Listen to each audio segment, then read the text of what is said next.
আজ 12ই জানুয়ারি ভারতবর্ষের স্বাধীনতা আন্দোলনের আপসীন ধারার মহান বিপ্লবী দেশপ্রেমিক মাস্টারদা সূর্য সেনের আজ আত্মবলিদান দিবস। এই দিনটি একটি ঐতিহাসিক দিন।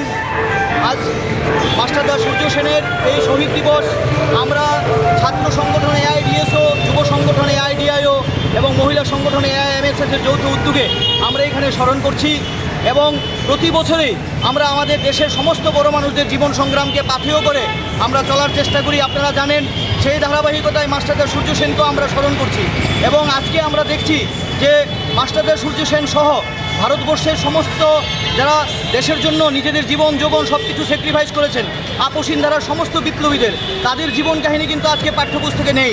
ক্ষুদিরাম, ভগৎ সিং, মাস্টারদা সূর্য সেন, বিনয় বাদল দীনেশ, মাতঙ্গিনী হাজরা, তাদের জীবন কাহিনী আজকে ছেলেমেয়েরা জানে না।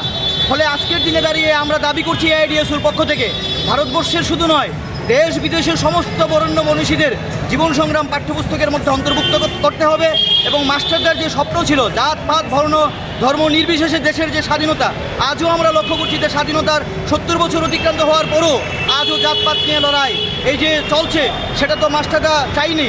ফলে আজকে মাস্টারদের জীবন সংগ্রাম থেকে শিক্ষা নিয়ে আমাদের এই চেষ্টাই করা উচিত যে সমস্ত প্রকারের শোষণ থেকে মুক্তি যে মাস্টারদা চেয়েছিলেন সেই আকুতি দেশের মানুষের মধ্যে পৌঁছে দেওয়া দরকার এবং ধর্ম বর্ণ নির্বিশেষে সমস্ত মানুষকে এক করার জন্য মাস্টারদার শিক্ষা আজও চর্চার প্রয়োজন। সেই আবেদন সামনে রেখেই আমরা এআইডিএসও আজকে এখানে এই কর্মসূচি নিয়েছি।